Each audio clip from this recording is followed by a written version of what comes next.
What's up, everyone? It is Wednesday, April 28th, and you're tuned in to THHoopers, Tony Douglas's favorite basketball podcast. I'm George Martin, and with me I have George Martin. Hey, guys. No George today. I'm Jacob. That's Josh.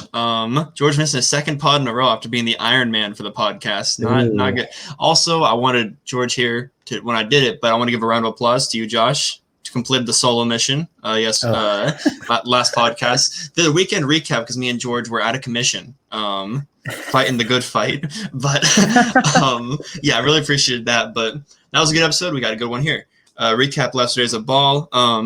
Not George's halftime, an hour halftime because George, even though missing the podcast, couldn't do the duty of just giving us stuff to talk about. He tried. He really did. And then to end it off, we're gonna do a little bit of a hoop doctor segment, but a more broad one. We're gonna figure out because some teams are fighting for play-in spots, some teams have locked in playoff spots, some teams are not going to make the playoffs, and we're going to try and see what they can do to kind of get back on track next year. Remember, if y'all like what you hear, make sure to follow our socials, all at THHoopers, and Twitter. Drop a comment. We'll give you a shout out for giving us support. Danny Stipp dropping a comment last episode thanking him for the shout out. So I'm giving him another shout out here. So I don't know if it'll be like if it'll keep happening or I don't know. But shout out Danny Stipp. If you look really quickly at the top right, you'll see the J Sports it's J Sports logo. But that does remind me, Josh did have a question. The J Sports did have a question that we talked about yesterday. It was on the last post we did. Which is more likely, the Jazz making the finals or the Nets out before the conference finals? So I feel like we should answer that one. Jazz making the finals is what I think is more likely. And I know he's not going to like that. I know George won't like that. I know you're not as hateful towards the Jazz as they are, but I don't think you'll like that. How do you think about that? It's very difficult because seeing the Nets out before the conference finals is in my head, just like an impossible thing, especially if you look at where they're seated right now. They play the winner of the Knicks Hawks, and that's a very hard series. A very hard series. They did snag the first seed, didn't they? As of right now, yeah. Of course, Things can change. But I think, in my opinion, I might agree with you just because both are so small. But I think the Nets getting out before the conference finals is almost impossible. It can happen. Both can happen. Both are extremely unlikely, but I think I'd take your side on that one. So you think it's more likely Jazz make the finals? Unfortunately. Yeah, I mean, Brooklyn now they're kind of strengthening this grip on the first. They're a game and a half ahead of the Sixers, and they're doing this without Harden, and we'll get to Harden later, but I mean, I don't have time to look at the schedules and everything, but yeah, getting that first seed is pretty important in the East because we know it's a three-man race, and I think only teams that are even going to come close to knocking out Brooklyn is Philly and Milwaukee. Although I want them to keep that first seed because they get Battle of New York in the second round, so that'd be a lot of fun. I don't know if Nowakowski, J Sports, made that question up, but good question. And yeah, if you're watching here, first 2 minutes of the podcast, we have J Sports logo in the top right. We're kind of like the Clippers. And he's the Lakers. We're playing in his building kind of thing. He lets us use our account because Streamer is a lot better than Zoom. So another shout out to J Sports. We give about 6 of those a podcast, but he deserves them all. All right. Time for the recap. Monday, April 26th. Pistons beat the Hawks 186. Lakers beat the Magic 114-103 to snap a 3-game losing streak. Thank God for Georgia's sanity. Sixers beat the Thunder 121-90. Pelicans beat the Clippers 120-103. And Kings beat the Mavs 113-106. Now we're going to kind of get into the kind of good games here. So on Sunday, the Suns and Knicks matched up, and the Knicks' 8-game losing streak was broken, unfortunately. Devin Booker paced Suns with 33-point effort and also included 4 rebounds and 3 assists, while Chris Paul, looking like he's kind of in his prime right now, 20 points, 6 assists, 5 boards, and really took over there in the clutch. I don't know what you saw from this one. D-Rose led them in scoring with 22 off the bench. Randall 6 for 17, Barrett 7 for 18. So young guys kind of struggled, but they put up a good fight against a very good Suns team. Takeaways from this one? Kind of a interesting game, or not really interesting. There's a lot of trends. The Knicks start off kind of strong, and they kind of rally off of Julius Randle and RJ Barrett, who kind of find their shot toward the end of the game. That really didn't happen as much. Phoenix, there's a lot of concern with how they start games because it looks like they seemingly give up if they're behind by a lot. But the reason they were able to claw back into this one, because they were down a good amount, was the waste of Elfrid Payton minutes. The guy plays 14, 15 a game. Derrick Rose came in and continued to extend the lead. And every time Derrick Rose came out and Elfrid Payton came in, Phoenix easily came back in the game. The Knicks had a shot, but Chris Paul made literally, I think he made like 5 in a row at the end of the game. So, I mean, I don't know what the Knicks are. I don't know if they're going to bench Elfrid Payton in the playoffs, but there's no reason for him to be playing because he's useless at this point. He doesn't score the ball. He's not even the primary playmaker in the starting lineup anymore. And his defense is very concerning and questionable. So I don't know why he's there. I don't know why they just don't start Derrick Rose, but yeah, so it's been about a week, so I think we're allowed to talk about Knicks starting lineup changes again because it's just too much fun, but it does get kind of repetitive. But yeah, Peyton's been their starter for most of the year, and yeah, like you said, 15 minutes. The stat line looks decent. It's 7, 4, 3, and 1, 3 for 4 from shooting. But you watch him, he does nothing like at all. He's not good, and especially when you have Derrick Rose backing him up. So are you team start Derrick Rose? I'm team start Derrick Rose. Let's get some of these guys. I know they're missing a lot of guys, but like maybe next year I'd like to see like Ntilikina get in there, Alec Burks, and have RJ Barrett be the primary playmaker with Burks in there. I don't know. Well, yeah, this winning streak mainly started because the Alec Burks finishing at point guard, which not really because it's Barrett or Randall finishing at point guard, but he gives another shooter in the corner to really, it's him and Bullock kind of there, and he'll dribble the ball up and he'll pass it out to Randall, and Randall runs point forward. Yeah, I think getting him back will help. I don't have injury specialist George here on with me. I don't know how long Alec Burks will be out. I know it's not COVID related. It's an actual injury. So hopefully he can get back there soon for the playoffs. On Phoenix's side, a couple of 40-minute players, Devin Booker and Mikal Bridges, 40 apiece. Mikal Bridges continues to build the I'm the most underrated player in the league status. He 21 points here, 8 for 12 from the field, 50% from 3. And he's a great defender. What do you see? Alec Burks is actually COVID-19 protocol. Oh my gosh! Wow, you missed one podcast. So he missed it. He missed his 6th game in a row. Hopefully he'll be back either Wednesday against Chicago or the game after that. Okay, so pretty soon from this. They'll be getting him back decently quickly. Just a heads up, Saric and Crowder missed this one for the Suns, but you got Chris Paul and Devin Booker. You're going to be in every game. So just real quick, ceiling for this squad. The Knicks or Suns? The Suns. Suns finals. Sheesh. Okay. Getting to Utah and Timberwolves. Timberwolves took them down 105-104 thanks to a D-Lo game winner, which we will get to because I'm sure I know George is mad he's missing this one, but it's kind of Rudy Gobert's fault. We'll get to it. Utah in the first quarter, 33-17, and then Minnesota clawed back. Every quarter was decided. The differential between the quarters was double digits. Really weird. Utah won the fourth quarter by 12 points and still lost. But yeah, Conley 26 in this one, as they were still missing Donovan Mitchell. And then for the Timberwolves, Diallo comes off the bench again, plays 30 minutes, 27 and 12.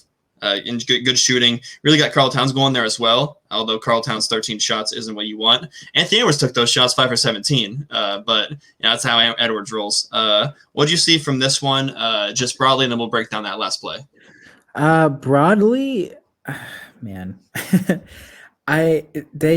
I don't know why the Jazz lost this game. They really shouldn't have. And another thing, we've kind of harped on this forever, but 28% from 3. It really looks like the only guy that doesn't look for the 3-pointer when it's not falling is Jordan Clarkson, because he's the only one that kind of is like a 3-level scorer on that team. And he went 1 for 10 in this one for 30. Yeah, the rest of the guys honestly settle a lot for 3. Clarkson, wow, yeah, 1 of 10 is bad. But Joe Ingles 3 of 13, Conley 3 of 9.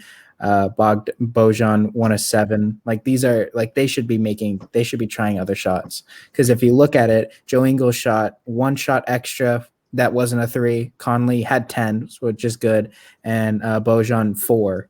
and none of them fell. So I was under the impression, because when Bojan was with his old squad before he came to Utah, he was almost kind of like a 3-level scorer as well. He could drive, he get the midi, and turn him into a 3-point specialist, and he'll hit him sometimes. But yeah, Conley's a little over the hill. He's still very good at starting point in this league, but he's not going to give you that that Grizzlies Mike Conley, where he's going to be driving constantly. So I kind of see where he can kind of rely on the three. And then Royce O'Neal, straight 3-and-D. Joe Ingles just not fast enough to drive at all.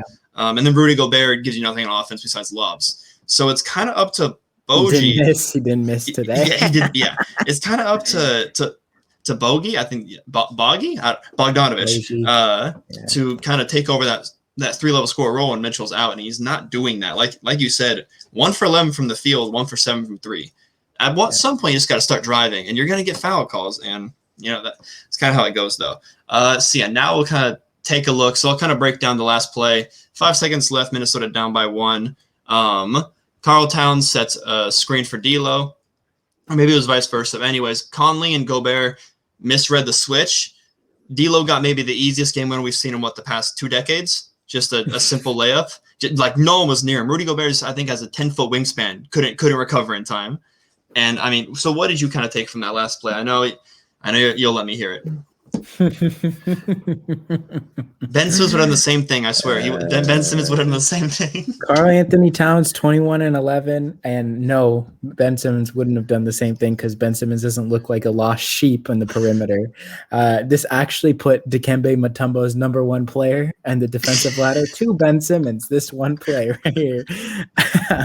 But, I mean, I don't want to harp on it too much because obviously it's a mistake. But, again, when you're playing at elite defense at such a high level for such a long period of time, you're going to get blunders like this. Ben Simmons has for sure done the same thing. He's let players shoot out of their mind sometimes. And that's what happens when you're playing at such a high level. So it just kind of sucks that it was toward the end of the game. And especially at that time, you would want your superior defensive players to show out and make sure that nothing like this happens.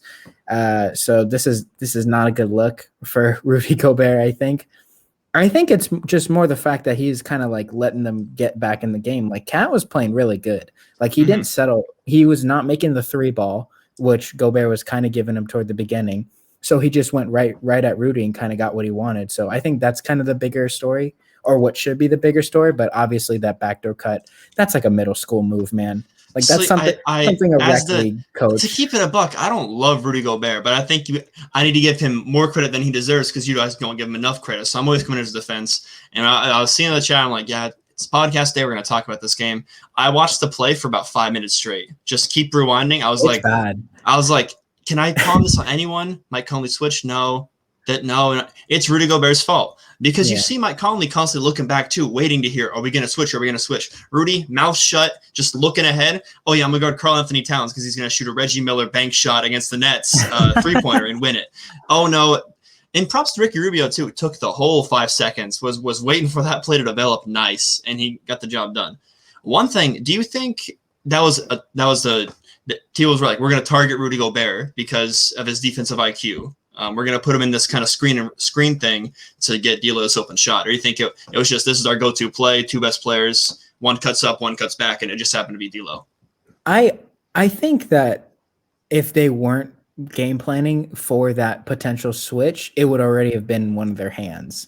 I think from the top, it would have been a lot easier for them to just set up a play with one of the person that's going to score with the ball in their hand at the beginning, just in case. But in this case, I think they were just hoping for the switch. I don't want to say they were directly attacking Gobert because on the other side of if Cat gets the ball against Mike Conley, that's a bucket also. Yeah. So I just think that switch in general is what they were hoping for, and they were able to get it. So, yeah, fair enough. Anything else from that game you want to cover? No. All right. So. Last game of Monday we're going to really cover here. Pretty decent Monday, but we're going to end it off here with the Nuggets beating the Grizzlies 120-96. Nuggets wrote a 35-21 fourth quarter in their blowout victory, winning all 4 individual quarters in this game. Denver's assist-to-turnover ratio 25-11. Memphis assist to turnover ratio 20-16. So that's where it kind of that's the tail of the tape right there. John Morant led the Grizzlies with 27, and Michael Porter Jr., your guy, led the Nuggets with 31. And Fukando led them in assists, not Nikola Jokic. Good game for Jokic, though, 24 and 15 and 5, guarded by my man crush, Jonas Valanciunas. So always good when you can put up numbers against that big guy. Just overall thoughts from this one and just how Nuggets are playing in general without Jamal Murray. Nice Jaren Jackson Jr. game again, 10 and 7. Not great field goal percentage at all, but again, he's logging minutes and they're going to get painful games like this. He's already doing more minutes than Brandon Clark. So you're happy. There's a big grin on your face for that one. I am very happy. PJ Dozier started that like we were talking about, but this is because Will Barton's hurt. Again, they're playing really good without a lot of their key players. Austin Rivers got some minutes today. Paul Millsap off the bench did pretty well. But real big story here, Michael Porter Jr., 3, 4, 5, 6, 7, 8, 9. In his last 10 games has only scored under 20 points once. And it was a 17-point game against the Trailblazers, and he shot 66%. So I don't know what he's turned it into another gear, and we're going to make fun of his defense all he wants, but 31 and 39 in the last 2 games. If he scored points like that, it's kind of hard to not keep him on the floor. Yeah, I kind of got to apologize here because it was a podcast with just me and George, and he didn't I said it, he kind of agreed, but George will kind of play the middle ground, so like he has the upper hand here. Yeah. I was like, there's no way I trust the Nuggets get out of the first round if Michael Porter Jr. is my go-to scorer. And I look like a goddamn fool. I look like an idiot. The clown makeup meme is what I look like. I'm slowly putting it on with every 25 piece he gives me. It's embarrassing. This guy's a bucket. He's also getting a lot of rebounds. Yeah, which is kind of confusing. Well, because he's basically they've kind of swapped. Aaron Gordon's playing the 3 from just like just a naked eye, like watching the games. Gordon's playing the 3 and Porter's playing the 4 essentially, and then you got Nikola Jokic who just makes everyone around him better. But yeah, that's one thing I got to give Michael Porter Jr. credit. He made me look probably might be my worst take on the podcast because it happened like instantly. Like he hasn't missed a beat since Jamal Murray went out. As far as like being their go-to offensive guy, Jokic is their go-to scorer. I should say Jokic is their point guard essentially, but Porter Jr. And then big Austin Rivers guy for me. I think he might earn the starting spot from Campazzo once Will Barton gets back, but we'll see. But yeah, Nuggets keep on keeping on with all these injuries, and Will Barton was a big injury. And do you know when he'll fully be back? They don't have a timetable yet, but with an injury kind of like that, you would want to say anywhere 2 to 4 weeks, like an ankle sprain. So right at the beginning of the playoffs, you're thinking, or I'm thinking a little bit like right before. Okay, all right. Well, now we're moving on to Tuesday. Kind of a midday. Only a few games on. So I'm gonna name all the scores, and you tell me where you kind of want to focus. I'll give some of my thoughts, and then we'll kind of move on here. So Thunder beat the Celtics 119-115. You'd be thinking that's a big game. Celtics have been on a roll. Missing Tatum, missing Kemba. Jaylen Brown 39 points. Not a whole lot to add there. Lou Dort though, 24. Lou Dort. Bucks beat the Hornets 114-104. Blazers beat the Pacers 133-112. Nets beat the Raptors 116-103. Timberwolves beat the Rockets 114-107, and the Mavericks blew the Warriors out of the water 133-103. And if you would believe it, it's 30 points doesn't do it justice how bad that game was. So where do you kind of want to go with this day? Oh man, I'm gonna go with the Blazers game. Anthony Simons hit like 9 threes in a row or something ridiculous. Leading like scorer. That. Yeah, he kind of wrecked house. It was very interesting to see. Yeah, but I think that's where they kind of blew the game out of the water, the 24-point differential in the third quarter. Not really a big game to talk about in terms of what happened in the game, but more so an interesting stat. The Blazers are now, I guess not, because the Pacers aren't over 500. They are 8-20 against teams that are over the 500 mark. And that is very, very, very concerning because I didn't even put into the consideration. I guess this will be my Dame apology. I was talking with Jay Sports about this yesterday. He can vouch for me, but I think Steph Curry has finally passed the Dame Lillard mark because I didn't realize how bad they were losing games. And I also didn't realize how they weren't winning games against good teams. Those are two very big things. They've looked worse with their whole squad, which is kind of concerning. I don't know what that's going to do come playoff time, because I still think that they have a legitimate shot at knocking off Utah because of game plan, or even Phoenix because of the inexperience.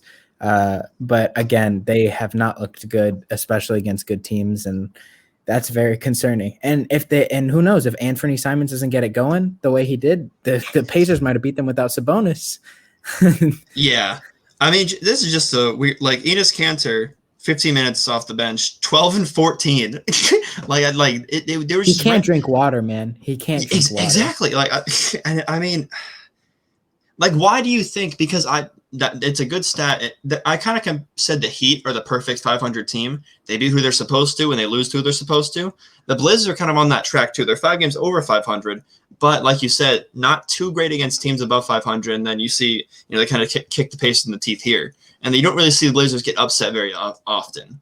So why do you think that is? Because this team has a lot of, floor raisers as far as like Dame Lillard can drop 50, McCollum can drop 40, Norman Powell's seen drop 40 this season. So why do you see them kind of pinned in this box here?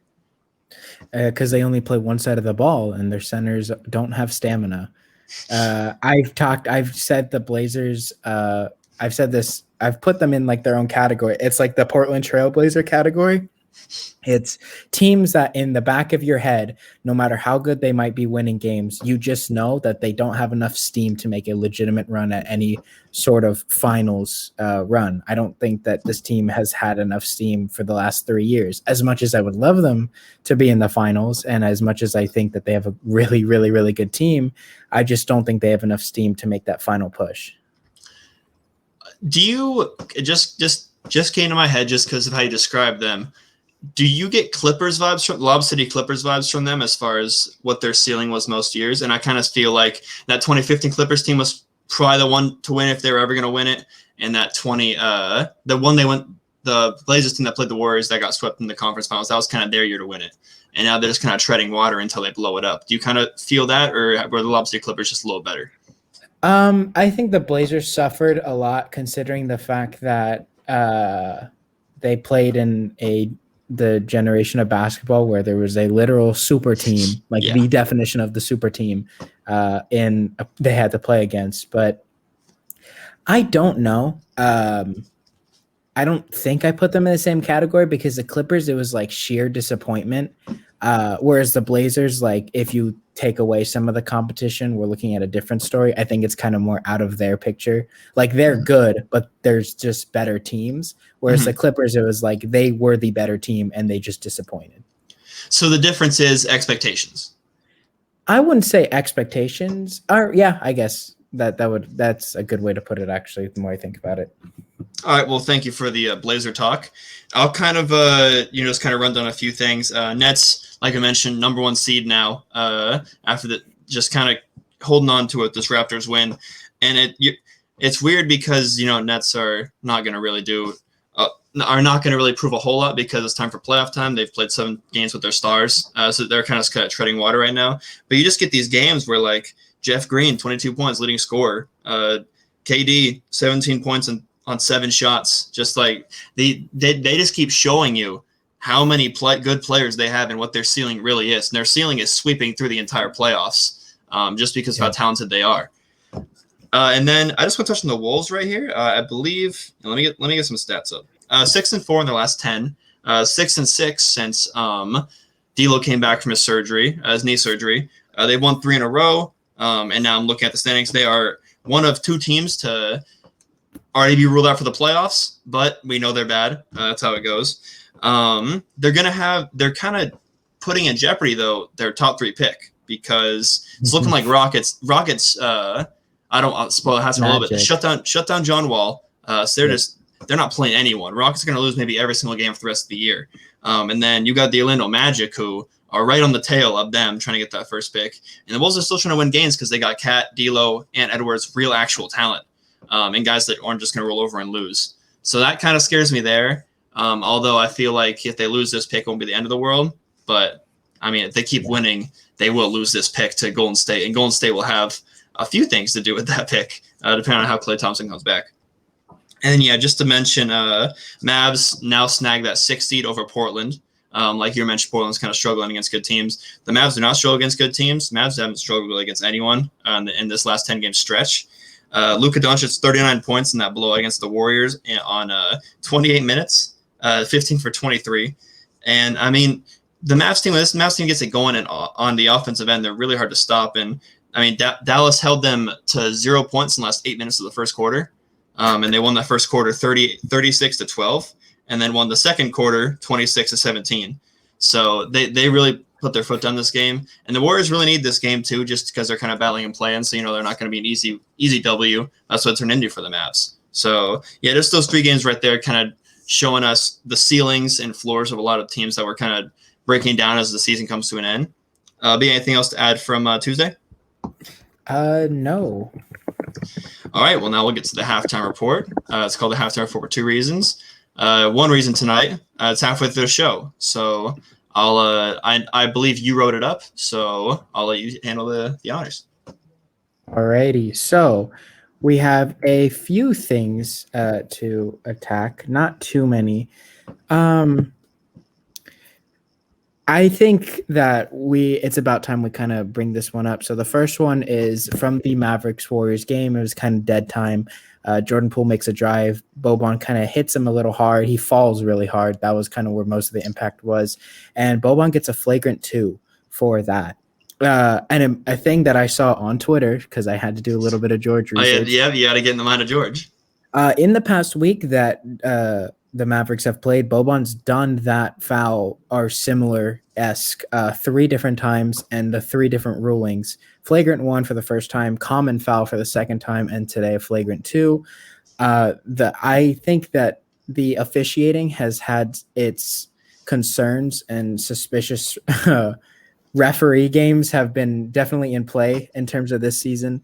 What are your thoughts, just kind of like how reffing is in general, and how do you think it's going to affect the overall picture come playoff time? Because I know there's this stigma where they let players kind of play a little bit harder in playoff. Do you think that's kind of disappearing, or do you think that will disappear? Or you can just give your overall thoughts about the referees in general. Okay. So yeah, this one kind of drove me crazy. I didn't see the Twitter thing you saw where it was different rulings 3 different times. That's just ridiculous. But this one was kind of tough to watch just because you see he hit him pretty hard. Yeah, maybe give him a flagrant 1. Maybe, who cares? Yeah. But he was very remorseful as far as like they're both on the floor. He's like checking on him, like, hey, you good? You good? Everyone knows Boban. He's the nicest guy in the league. Like you see that Goldfish commercial with Toby. He's a funny guy. He's a good guy, and I don't. He's like pleading with the ref, like, why are you kicking me out? Why are you kicking me out? It's also garbage time. Like, what's the point? Like of stopping the game like that and all that stuff. But yeah, with the refs, there's 2 problems. It's the bad officiating and the like you mentioned, the uneven officiating, inconsistency. Thank you. Yeah, for the officiating. I want to know which one you think is worse. But I mean, yeah, I think as far as let me see which one you think is worse, the inconsistency or just the bad soft calls in general. I think it's a little bit of inconsistency, but that leads to bad officiating, because if they're going to be consistent, I think they would lean toward more the soft side, and that would be an issue that I would not like to see. But I mean, if they're going to play like both sides and like either let them play really aggressively and we'll complain about that, or let them not be able to play a lick of defense at all without getting a foul called on them, and then we'll complain about that. I think that's kind of like the root of all the ref problems, is the fact that they can't pick a side. Yeah, I mean, it just sucks because like now the old heads are winning, because like I'm 19 and I'm like the NBA soft. Like, especially if we're going to go broad as far as just like talking the rest of the whole NBA season, the technicals are out of control. Like refs are like getting their feelings hurt. Like they're getting their feelings hurt because they miss a call and then the players get angry, and you can see they missed the call. You can't penalize the player for being right. I don't care what he says, unless he calls you like something like out of this world. You can't give him a technical if he's right. That's just my way of thinking. I know he flirted with a girl, and the Mavericks got every call that they needed. Exactly. Right after that. And I know Luka's a stud, but you can't be doing that. And I'm sure they'll have her in the playoffs, because it's gonna get we're gonna have Luka in the playoffs, so I'm sure they'll have her in the playoffs. But I mean it's just really frustrating. And then Yeah, I mean, just to, kind of make this seem better, there's going to be less refs in the playoffs, obviously, because there's less games being played. And the NBA normally tightens up the refereeing. It's happened before, not just as far as how they call it, but just the way they call it. Just because everyone's watching, and they don't want a whole which doesn't really work for this example because Mavs Warriors was a primetime game, nightcap as well, and they still have stuff like this happening. But you see the same three refs in every single playoff series. It's Tony Brothers, the white guy with the slick back, and then a woman. And and that's why they have the top tier refs on the job. And just because they don't want bad things, they don't want bad calls happening, all stuff. But you mentioned Mitt, stigma. Do you believe that calls kind of tighten up in the playoffs, or do you think that's just kind of a thing we've done because you are a James Harden apologist? So that would kind of go hand in hand with James Harden kind of clamming up in the playoffs just because he relies so much on the whistle. I think they let him play a little bit more. I think it's kind of lessened over time. That's always a concern because you always see the game ones. You're like, oh, I wonder how they're going to handle the playoff intensity because it's a completely different picture. There's a few days off from the end of the regular season to the beginning of playoffs. The gear switches, and you can tell from the players, but sometimes you can't tell from the refs, and they kind of call soft calls, and nobody likes. And they're just so junked up on the adrenaline from being in the playoffs, especially the first time teams, where they've never made it. They're roughhousing, and they're not even roughhousing. They're just a little too excited, and the refs won't let it go, which kind of sucks. But I don't know. What was the golden age of playoff basketball as far as officiating? Was it 2000s? No, because in terms of officiating, okay. Maybe not the 2002 Western Conference Finals. That one doesn't count. Yeah, that one doesn't count. If we're talking mid 2000s, from 2004 to 2000. Think the Spurs and Pistons when they were at their reign. That's when I think it was 04 to 2010. Yeah, I would say. I think that they were letting them play, but it was still. I don't know when Mouse of the Palace was. Punch somebody. Yeah, I don't know when Mouse of the Palace really. Or 05, I should say. Yeah, Mouse of the Palace really changed the way they reffed, and I think it was for the better. And then you slowly got softer because players like Kobe Bryant started reading the rule book and seeing how to manipulate the refs, and now they just get manipulated by players like Trae Young. So that's the problem there. But yeah, enough officiating talk. What else you got for us? All right, and the last topic is just kind of a sum up of injuries. I did bring up the Will Barton injury in the last pod, so we will kind of go over some of the injuries that have been happening, and you can kind of point out which one will affect which team the most. So it's a lot of playoff competitors or players or teams that are in the playoff race. Derek White got hurt, I believe, Monday, and it was an ankle injury. It looks like he's going to be out for a good amount of time. They haven't established a timetable, so that's not really a great thing. Cam Reddish will be reevaluated in mid-May, so hopefully he'll be back for playoff time. But until then, he's out for that stretch. LeBron James has looked very well. He's still being really reevaluated, but he's looked really well apparently, and we kind of saw it because Twitter was blowing up about it. And the last thing, or not last thing, Donovan Mitchell had an ankle injury. They said he'll be out at least another week 2 days ago. So the Utah Jazz will have to continue. And finally, the Brooklyn Nets are not officially, but ESPN is claiming that James Harden will be shut down for the rest of the season. I know we talked about the fact they've played 7 games as a big 3 total. So he won't be back until they play in the playoffs. So I just want you to know it's a lot of injuries, a lot of big things. We hate to see it very close to playoffs. Which one do you think will have the most effect, good or bad, on the teams? So I'll give my boy Derek White a little bit of praise. He's averaging 15 and 5 on the season on 41% shooting. The Spurs love their guards. That's why they got DeMar DeRozan playing power forward. But yeah, he went out on Monday, only played 19 minutes in a game that went to OT. So, that's the game. Because normally I just run 35 minutes or so. He's kind of their Iron Man. But yeah, I think he's pretty important, but not as important as we'll get to. I think Mitchell is definitely the most important just because we talked about he's their only guy who can get them a bucket. And Mike Conley's a great point guard, but their offense kind of revolves around Donovan Mitchell. Obviously, you saw him go on that tear of 40-point games. And it was bad shooting because it was just a lot of ISO ball because he's the only 3-level scorer they have. And then LeBron, LeBron always figures it out, so I never really got worried from the start. I was only worried how much the Lakers would slip in the standings, and luckily, a lot of the only team that really took advantage of the last 6 weeks are the Mavs. And then the Nuggets did jump us in the standings, but Lakers only fell one spot without LeBron and AD, so that's the most you can ask for. But one I do want to get your opinion on is Harden, because he's kind of been Iron Man for his whole career, and now it kind of happens here. He gets out of shape. It's like an end season, this, that. I'm not going to blame him for getting injured because everyone gets injured. But are you worried that this is kind of the first year because he's been injured, or are you kind of like, hey, Harden flims on the playoffs sometimes. He's getting some rest here. It's a good thing. You are doing these little backhand compliments to Harden, demanding no, relying on the whistle ball, and now here comes the injury. He flames out in the playoffs. It's not a backhand compliment; it's an observation. I'm not worried in the slightest. I think this is honestly a good thing for him because we've talked about this and we've made jokes about it. He simply is an anomaly. He will look like he can't play 40 minutes and will go out and give you 43, 44. So, and again, when they do, and I'm not worried just because of how good their chemistry is off the court.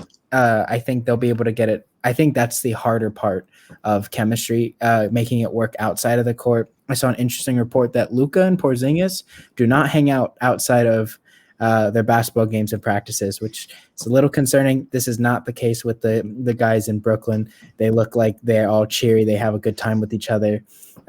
Especially you can tell with the bench reactions. But I think that the Nets will be just fine. They're an intimidating team when they're at their peak.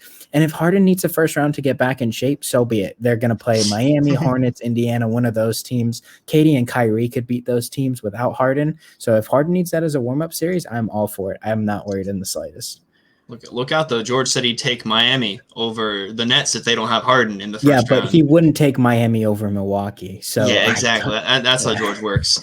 I mean, you kind of took the kind of closing question I had for you out of this segment because, I mean, everyone in the media talks till they're blue in the face about, can the Nets figure it out? It's only been 7 games. Like, they only played 7 games together. And, I mean, I was kind of on that bandwagon at first, but I'm just like, they'll figure it out. Guys, come on.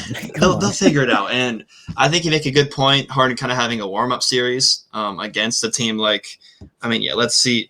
Worst case scenario, yeah, they play Miami. Or maybe they draw Charlotte. Oh, oh yeah. They draw Charlotte with a rejuvenated LaMelo Ball, and they take them to 6. No, it's gonna be a sweep no matter who they play in the first round.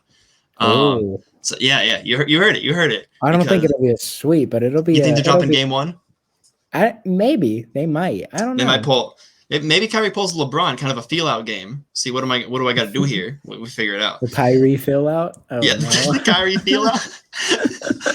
But I mean, yeah. As far as all those injuries go, I'm kind of, just kind of waiting to see what happens. I hope everyone's healthy for the playoffs. I did see one funny thing I saw on I think it was the Jump or something, with the one with Richard Jefferson. They're like, whose return is going to be more of their team, the James Harden or LeBron James? I'm like, that's stupid. LeBron James. Yeah. they could, like you said, they could win I have it on record. I think that they can make the. I'll put it on record now. Nets can make the conference finals without Harden if they keep that first seed. And then I said they can make the finals without Harden. Yeah, so. I think they can make the finals without Kyrie. I think they need Harden and Katie to make the finals. Fair enough. But yeah, anything else for the halftime report? I think I will just to close it up, I'll give my opinion on who I think's impact's going to be the best.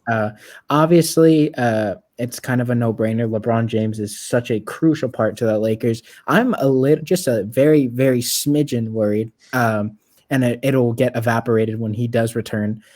Just kind of how his timetable has been altered.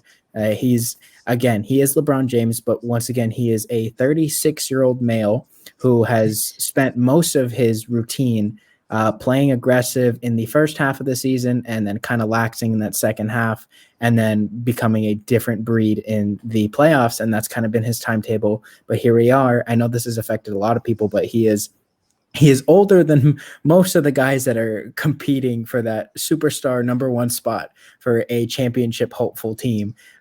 He did have that having to go aggressive in the first half, but now it's injury, and on top of that, the shortened offseason. I know he was a very big outspoken individual in terms of extending the offseason. He didn't get his wish. It showed through his play how angry he was about that. But this isn't like I'm LeBron James, I'm resting. This is I'm LeBron James, I'm coming back off of injury. And that's a very big thing.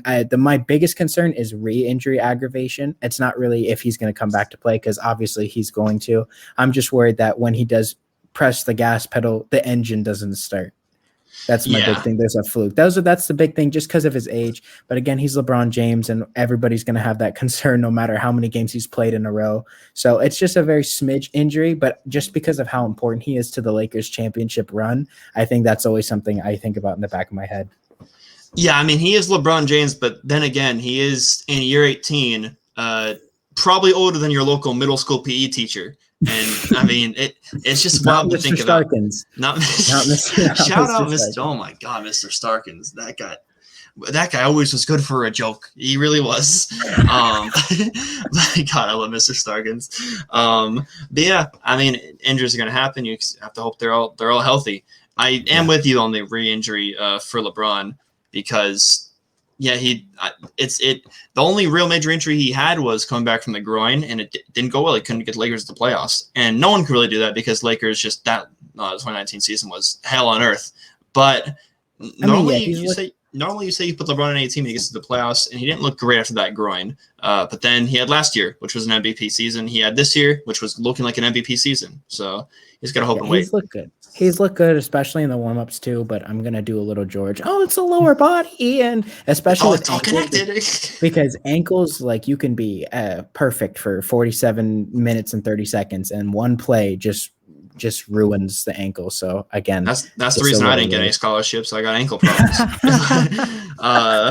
Yeah, moving on to we got a few post-halftime topics. First one, I'm just going to fill you in on the East play-in situation. I like to do this every few episodes just because it's kind of a cluster there. I'm going for that last spot because the top three are kind of there, and then that last spot. It's between the Wizards, the Bulls, and the Raptors. Right now, I can tell you Washington is up by 1 game on the Chicago Bulls, and the Raptors are half a game back from the Bulls, 1.5 games back from the Wizards for the 10th spot. So the Wizards went on a huge win streak, and they just got that broken by the Spurs. They were 8-2 in the last 10. Chicago was 4-6 in the last 10, and Toronto was 6-4 in the last 10.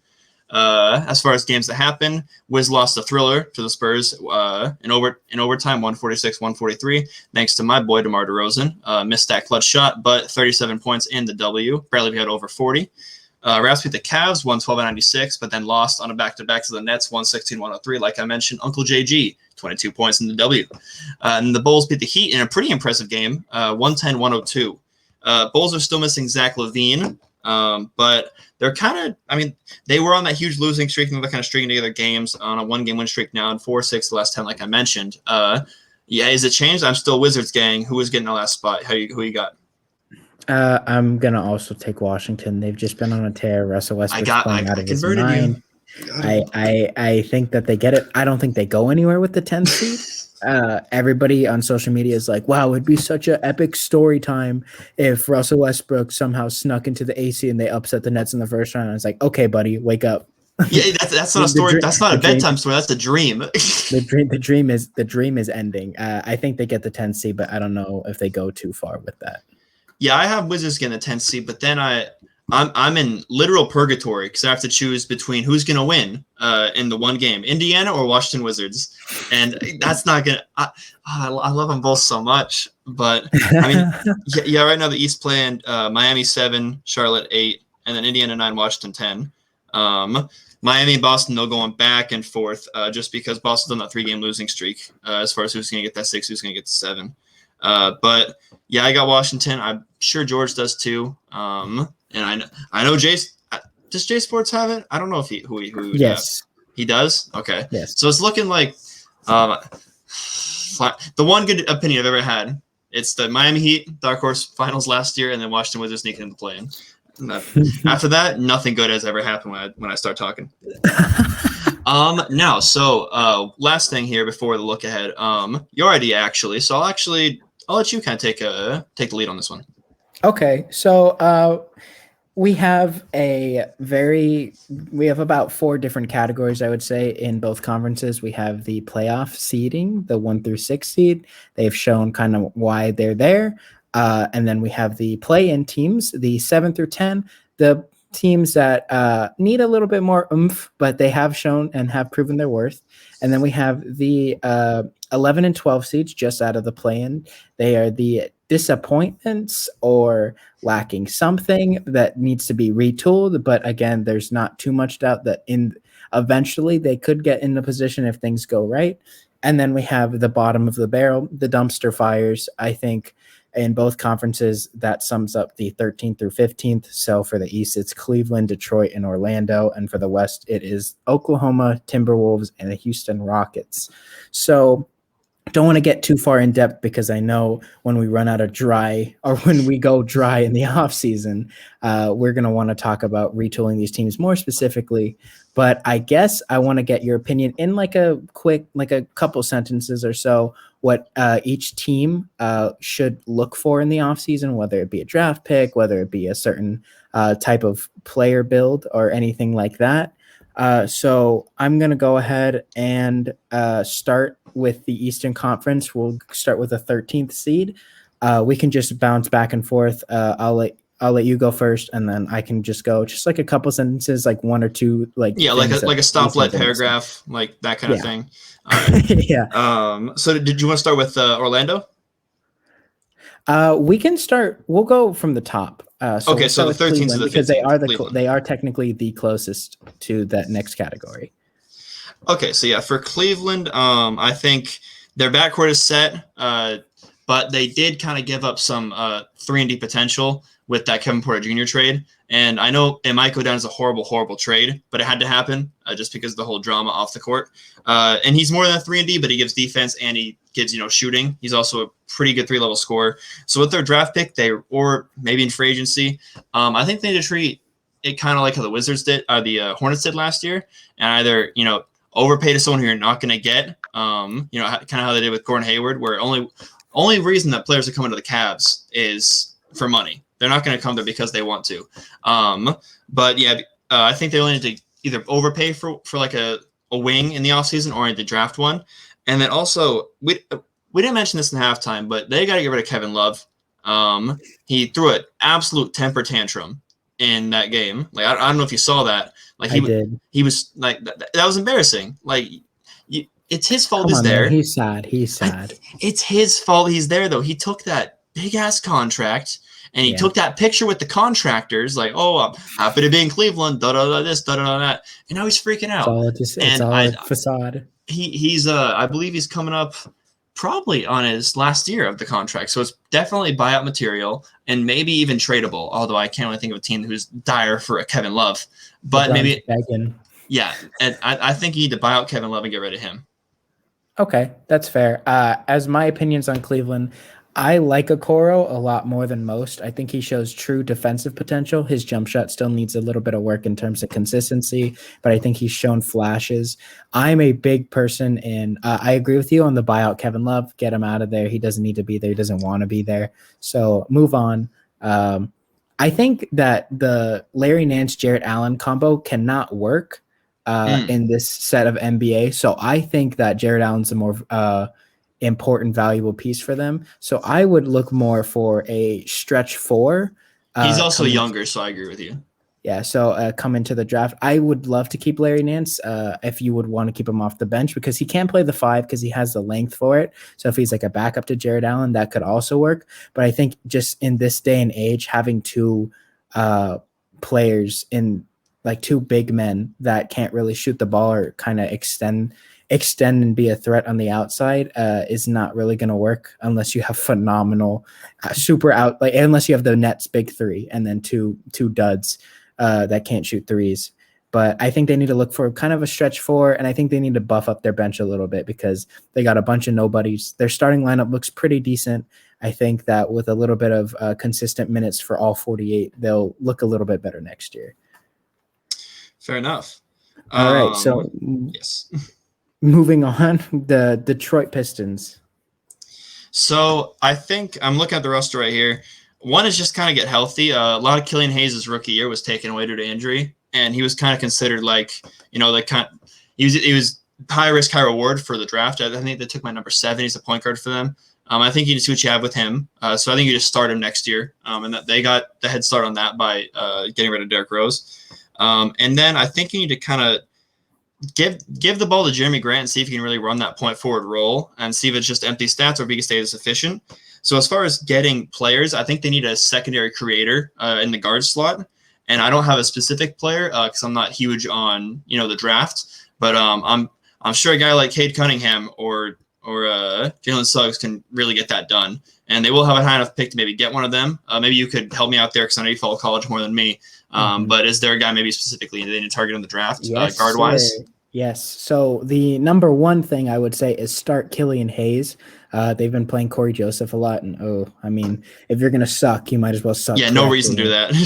Yeah. I think personally they need a little bit. I think the shot creator, I think right now they have the 3rd pick. Quite honestly, they need a lot. Like looking at this roster, I Googled Detroit Pistons and the first thing that came up was the depth chart. So you can tell a lot of other people on Google are wondering who in the world is playing for the Detroit Pistons right now besides Jeremy Grant. I think they found a gem in Sadiq Bey. It took a little bit to come out, but he looks really strong. I think Grant and Bey look kind of good. 3-4. Killian Hayes. I think they do need another guard, but I'm going to go in the direction more of a scoring guard, and I think Jalen Green fits their team a lot better than Jalen Suggs. Killian Hayes is more of like a floor general. I'm not entirely sure if he's going to end up developing a super scoring jump shot, and they need a center again, but one thing at a time. I think Jalen Green will be there for them at the number 3 spot, and I think he fits their team a little bit better. He's a little bit skinnier, but he's a lot taller than Jalen Suggs. He's a lot more of a scoring guy. I think he fits very well. And he also had G League ball experience rather than the college experience. So I feel like he'll be a little bit more ready than NBA Suggs ready. is.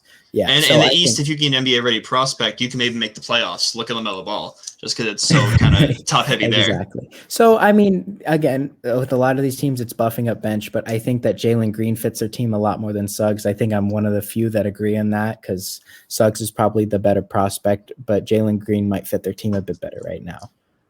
So I agree with you on everything except you paid Mason Plumlee a good amount of money. And in the last real game the Pistons played where they had a good amount of their guys, Saturday against the Pacers, they lost by 6 because, the Detroit Pistons. But Jeremy tape from Mason Plumlee.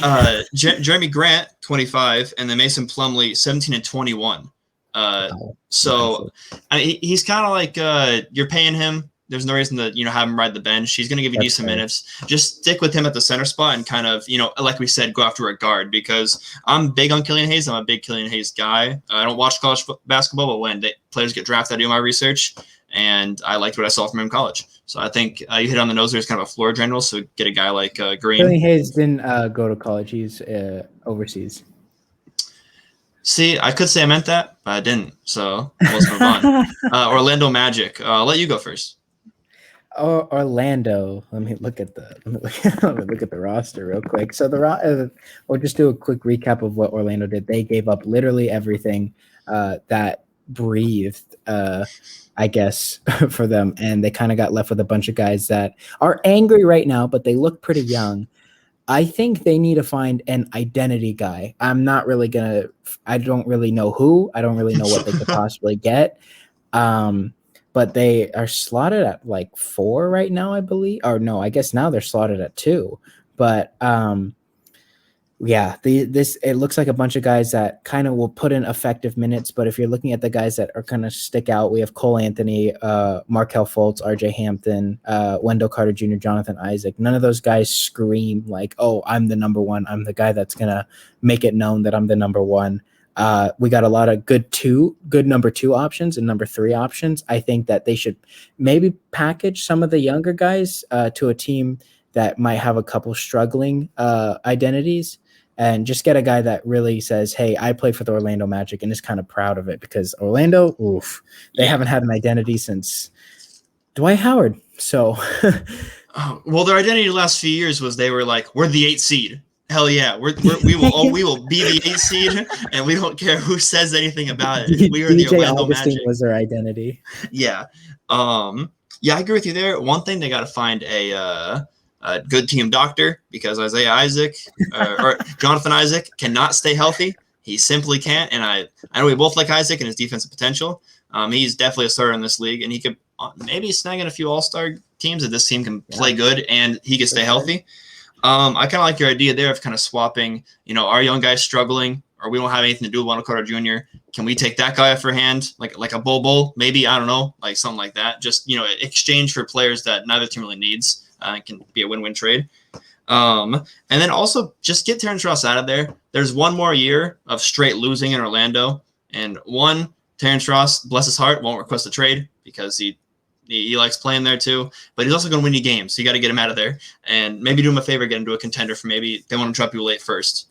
But yeah, I think they have their point guard. They have Markelle Fultz. Might as well just give Mo Bamba a full season, see what he has. I don't know if we're alone on that, but like, he has good physical tools. Just see what he has. Nobody understands how good the man could be. Just on see what Mo Bamba can give you. Nobody understands. And I think you put Calanthi in that Terrence Ross role, that 6-man role, because I think that's kind of his ceiling. He's kind of like a poor man's Kobe White. But yeah, start Mo Bamba, start Markelle Fultz, give RJ Hampton 20 a game. And I believe Otto Porter Jr. has one more year in his contract. You're not going to trade that. Just play him. And maybe he'll hit a cool game winner next year. And they'll something to talk about. He'll get lost on defense like he did a few years back. So we'll move on to the easier ones, in my opinion, the Western Conference. We have the Thunder, Timberwolves, Rockets. I'll let you start with the Thunder. They look very good in terms of what they were expected to do. But what should they look for to continue their rebuilding process? Well, yeah, so OKC was – me and George said it, and we weren't crazy at the time, but before we were like, OKC's the only team we could see not making the play-in, just because they're going to try and tank. And there's going to be no fans. You have an excuse to tank, so Sam Press is going to keep those first-round picks. And they were playing way too good. Like, they were in the play-in for, like, the first 20 games. And they're like, you know what? Sit out Horford, Shai Gilgeous. Your foot's sore. It's broken. Just out the year. All this stuff, da-da-da. And they still win games sometimes. I think they have a lot of potential here. They got their backcourt set. It's Shai and it's Lou Dort. They should be able to buy Al Horford out this offseason. And maybe they can overpay for someone in the offseason, but that does seem like Sam Presti's style. So, yeah, it just seems like just keep playing. You use your pick on you can't – I think they need to go with someone who fits Shai's kind of play style. And what do you think that is? I'll lob this up to you now. I've kind of said what they have so far, but what do you think they should do with that draft pick? So Lou Dort has done a very great thing for the Thunder in terms of proving that he can just kind of shoot the ball. So I think the mock draft that I have up kind of hits it on the nose. They need a wing because they're starting Baisley, who I think could be good for them. But Pokuševski, no, he's a bench rider. Okay, all right. No. They want to call him Giannis. They want to call him Giannis. No, he's not. He's not built like Giannis, but like he can put good minutes. He can put good minutes on the bench. I think Shai will eventually take the point guard role over Theo Maledon. So they kind of have a lot of young guys. Yeah, I think they have a lot. They have a lot of young guys off the bench that will be able to do work for them. Scotty Barnes is probably the number one name that comes up. He's not really a jump shooter, I would say, but that's not what they really need. They need the athleticism, they need the size and the defense, and Scotty Barnes has all of that. He's 6'9", 225. He play 3 and 4, same build as Darius Baisley, so they can exchange depending on the matchups. I think having that flexibility would be really good for them and would kind of certify their starting lineup, because I'm a big fan of Moses Brown and what he's done for them in the second half. Big Moses Brown guy. Moses Brown guy. Yeah. So, yeah, we're pretty confident on OKC being able to turn this thing around. We haven't even mentioned we mentioned their first-round pick. What are they going to do with the 6 other ones they had this year? This team will be back on top pretty quickly. Yeah. So then we'll move on to Minnesota, which I think has the most puzzling case because they have a lot of competing pieces. I'll let you take over for this one, though. Oh, you gave me the honor of getting a goddamn headache. Okay. So there's no reason this squad shouldn't be in the play-in right now, which makes it really weird. Just because, I mean, I feel like with how bad of a season Sacramento's had, the Teal should be above them, but they didn't miss D'Lo for a while. This season they can kind of chalk up to They injuries. missed Towns too. That's what really hurt them. I don't think they won a game without. I think they went 0-30 without Towns in their first 30 games. It was not a pretty look. But I mean, as long as these players want to be there, and I think Towns will stay there for at least another year as long as they keep D'Lo. I mean, even if they don't get their pick this year, they're rolling out a starting lineup of D'Lo, who had 12 assists the other night, so he can play the point guard position when he's asked to, the pure point guard position, that is. Ant Edwards, Malik Beasley. They have a guy they like at the 4, which Jaden McDaniels. But I think they could definitely target a 4 in the draft because that's their weakest spot. And I think he needs to be defensive oriented. Think Jonathan Isaac of this year's draft. And then Karl Anthony Towns at the starting 5. So I think the only real position, they don't need wings and they don't need guards. So unless they're drafting for a bench spot, I think they need to go out and get a power forward who can kind of 3 and D. I like Jonathan Isaac. If they could get Jonathan Isaac, I would have liked that. But you're the draft guy. I know you're not huge in the draft, but is there kind of a guy that kind of fits what I need, or is there a different need you have for them? I'm actually gonna take back what you said. I'm pretty big on the draft. I would say I kind of take a little bit too much out of March Madness, but I do like to follow the top guys to see where they fall, where they drop. But this team is very interesting because they shouldn't be in the position they are, like you said, but they are. I think the number one thing they should do is lose so they can keep that pick. And I think that they should use that pick for leverage because, like you said, they have a lot of really good pieces and they're kind of missing it. So think of what we were talking about, the trade that should happen, trade for a guy potentially that could be the number 1. This could work for Orlando. If you trade a player like Jonathan Isaac, literally for a top 3 pick. And that number 3 pick, they could take like Cade Cunningham. They could take an Evan Mobley. They could take. I think it might take a little bit more to get the 3rd pick than just Jonathan Isaac. Oh yeah, no, so you would get another haul back. You're saying they could throw Terrence Ross in there. The Orlando Magic have guys to throw away. Now the Orlando Magic have 2 top 5 picks in your scenario. So yeah, so and they could even trade down. I think the Timberwolves are in a good position if they keep their pick. If they don't. I think power forward is their weakest position. I like Jaden McDaniels and think he should fit in the rotation somewhere, but a defensive-minded forward would probably be the number 1 target, in my opinion. I would agree with you there. I'm looking back here. Do you like the coaches for all these teams, or would you fire any of them? The only one I would really consider firing is Steve Clifford, but that's just because he's not a tanking kind of coach. Yeah, he's not. I don't know. I don't like him there. Moving on to the final team, the Houston Rockets. They are also in a weird position because they went from a dark horse first-round upset team with Harden and Christian Wood to dead last. Poor Tim Kohlmeyer. Poor guy. Yeah. So you can wrap that up in terms of the Houston Rockets.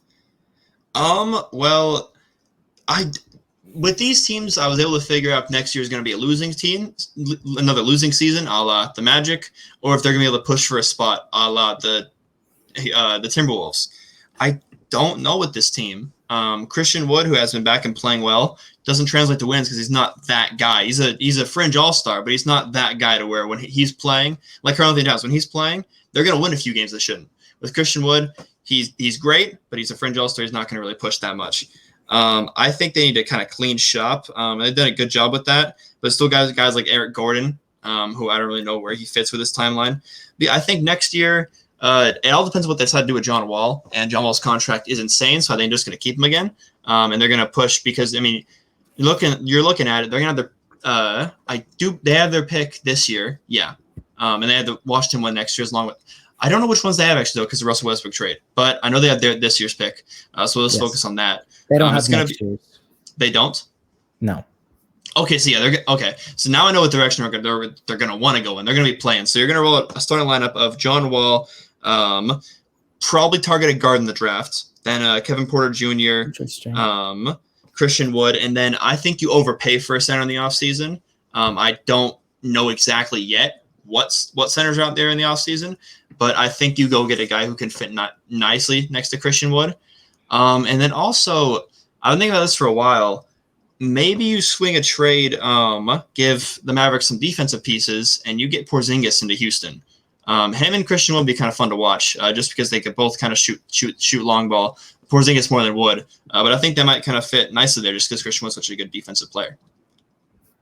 Okay. I like where you're thinking in terms of what they need. I think they need a lot more. I personally am a big fan of just where they are, because they kind of need, again, like you said, number one, and they will probably have a top 2 pick. I think they're the leaders for the number one. When's the last time this is a perfect gateway? They're perfect 3 games up on the perfect Orlando gateway. Magic. The last time the Houston Rockets had number 1 picks, Hakeem Olajuwon, Yao Ming. I think they do the same thing. I think they take Evan Mobley, 7 feet. Him and Christian Wood is a deadly duo. And then you get John Wall for hopefully another year, a decent John Wall. And this is the Kevin Porter Jr. growth role. And then they just keep developing Jae'Sean Tate. And then, they kind of do some things with the bench. In that position, if it does work out the way that I hope it would, they could even go Cade Cunningham. I just think Evan Mobley fits a bit better, because Houston's kind of revitalized their entire thing off of high-scoring guards, Sam Cassell and McGrady, and big-name centers, Yao Ming, Hakeem Olajuwon. Did you say Sam Cassell over Kenny the Jet Smith? Sam Cassell was a bucket getter. That's why I know I play 2K, but Kenny the Jet Smith. You can say Kenny. You can say any of those guys that just know how to put the ball in the basket. Kevin Porter Jr. fits that role, and if Evan Mobley can become like the Texan, he played at SC. Who knows? He could fit perfectly in that role. Christian Wood doesn't have to do everything himself, and I think a very underrated part of them is keep Kelly Olynyk, because he is putting up pretty good stats for them recently. Yeah, it's weird. Yeah, Kelly Olynyk's done really good for them. And they also have Kenyon Martin Jr. off the bench. They have some pretty strong pieces. They're in Daniel House Jr., who we haven't mentioned yet. They got pieces there. I think next year they can definitely push for that play-in. They have a very interesting team, because, like you said, they have players that they can build around, and then they also have players that need to go. So I think they should figure out that situation, and I think Evan Mobley is the guy that they should target. Maybe use a little leverage if somebody really wants Cade Cunningham at the number 1 spot, and they do get it. Trade down a little bit. I think the Niners want to move up to get Mac Jones. Same thing there. Don't say that, man. I'm not looking forward to Thursday. Oh man, that's gonna be so much fun. All right. Good segment there. I think we got a lot done there. Look ahead time. Do you have one and you want to go first, or do you want to give me the honors? Why don't you take it, and I will answer for George and myself. Okay. Well, I know George. I'll say George's. It's Lakers Wizards on ESPN, 4:30 p.m. on Wednesday. But mine is the Spurs and Heat matching up. They have a very similar record. Both teams 2 games over 500, and they play on Wednesday, 5 o'clock. Both teams they're not in the same conference, so it doesn't matter for each other, but they both need wins to move up in this play-in standing. Spurs trying to get into that top echelon of 7 and 8, and kind of avoid having to go on the road and win a game to get in the playoffs. And then the Heat, they're battling with the Boston Celtics there, just because Celtics are on that skid, and the door for the 6 seed is open again. So that's mine there.